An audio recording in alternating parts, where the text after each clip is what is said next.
पुरंजय लिखते हैं, नमन गुरुजी, जीवन में सुख के क्षण जब आते हैं तो ये बहुत सीधा और साफ डायरेक्ट लगता है, कोई क्वेश्चन नहीं उठता, पर दुख के वक्त कार्य और कारण की तलाश होने लगती है। माइंड इंटरप्रेट करता चला जाता है, क्या दुख को भी वैसे एक्सेप्ट किया जा सकता है जैसे सुख को? आपकी क्या दृष्टि है? पुरंजय, ये महत्वपूर्ण बात है जो लिखा है तुमने, ये प्रश्न अच्छा है। सुख यानी अच्छी परिस्थितियाँ, कंफर्टेबल सिचुएशंस, उसमें हम कुछ सोचते नहीं क्योंकि हम उनको मानते हैं कि ये तो ठीक ही होना ही था। दुख अर्थात अनकंफर्टेबल सिचुएशंस जिनको हम नहीं चाहते, वो परिस्थितियाँ दुखपूर्ण हैं, तो हम उनको नहीं चाहते हैं इसलिए कारण तलाशते हैं। ये कितनी रोचक बात है। कारण तो हमको उसमें भी तलाशना चाहिए कि जो अच्छा है। कोई व्यक्ति दुखी है तब जरूर पूछता है मैं दुखी क्यों हूं, और जब सुखी होता है तब कभी नहीं पूछता मैं सुखी क्यों हूं, क्या कारण है। किसी को कुछ उसका मनचाहा मिल जाए तो कभी नहीं पूछता क्यों मिला, मुझे ज़रूरी था मिलना, मैं इसके लिए क्या कोई एप्लीकेशन डाली थी हमने, ज़रूरी था? नहीं, वो मिल गया तो ले लिया उसने, जो भी उसकी चाहत होती। मनचाहा उसका छिन जाए तो ज़रूर सोचता है अन्याय है, अत्याचार है, मेरे साथ ही ऐसा क्यों हुआ, ऐसा क्यों होता है, कौन से कर्म होते हैं। तरह तरह की बातें। तो ये जो मनुष्य की जो कंडीशनिंग रही है मन की, उसके कारण सब कुछ है। पुरंजय इसी तरह से कई चीज़ें, और ये आध्यात्मिक जगत की भी देखिए कैसी एब्सर्ड फिलॉसफी कई चीज़ों में पैदा हुई। व्यक्ति मरता है, मृत्यु होती है, कितना चिंतन मनन उस पर है। मृत्यु के बाद कहाँ जाते हैं, क्या होता है मृत्यु के बाद, क्यों मरे, अभी ही क्यों मरे, क्या होगा इसके बाद,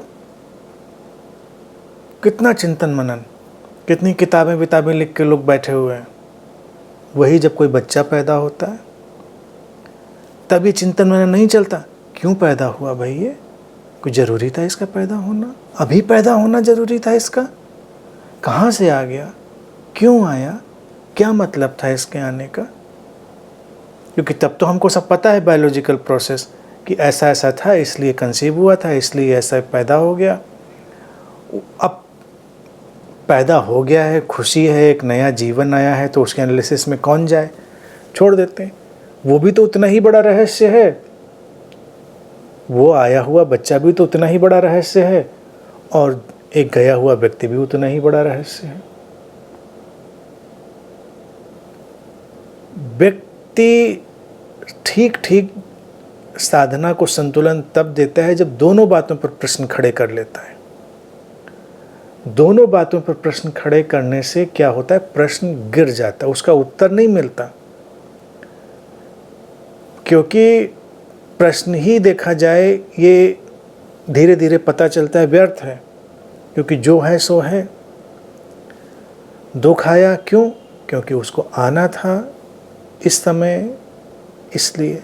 सुख क्यों है, क्योंकि इस समय सुख को आना था इसलिए सुख है। बच्चा क्यों पैदा हुआ, पैदा होना था उसको पैदा हो गया। क्यों मरा ये व्यक्ति, मरना था तो मर गया। इतनी बड़ी इसमें क्या गुत्थी है कि इसकी हम पूरी फिलॉसफी इसमें बनाते रहें। बच्चा पैदा हुआ, पैदा होने के बाद उसने क्या कर लिया, कभी इस पर नहीं सोचते। मरेगा, मरने के बाद वो क्या कर लेगा, इस पे बहुत सोच रहे हैं। कौन से लोग चला जाएगा, तो कौन सी क्या कर डालेगा, तो क्या होगा। दोनों स्थितियां एब्सर्ड हैं, क्योंकि जो हमारा मनचाहा है उसमें हम सोचना नहीं चाहते, जो मनचाहा नहीं है उस पर हम बड़ी फिलॉसफी गढ़ना चाहते हैं और अपने आप को सांत्वना देना चाहते हैं।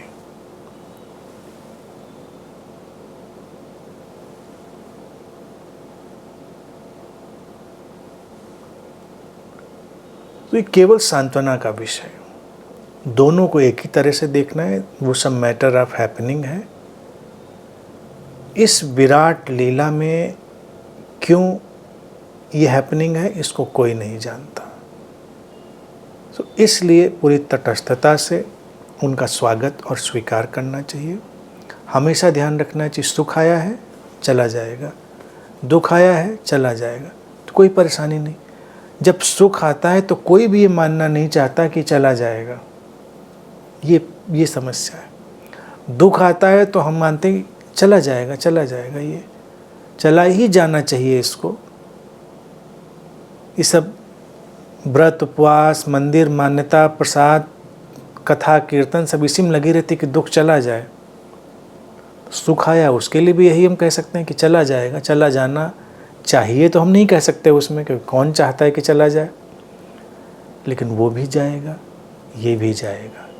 ये जीवन एक चक्र है परिवर्तन का, ऐसे ही घूमता रहता। और इसके पीछे जो है अपरिवर्तनशील, वहाँ पर न सुख है न दुख है, वहाँ पर एक शांति है अखंडित, वहाँ पर एक अखंडित समस्वरता है, एक अनब्रोकन हार्मनी है।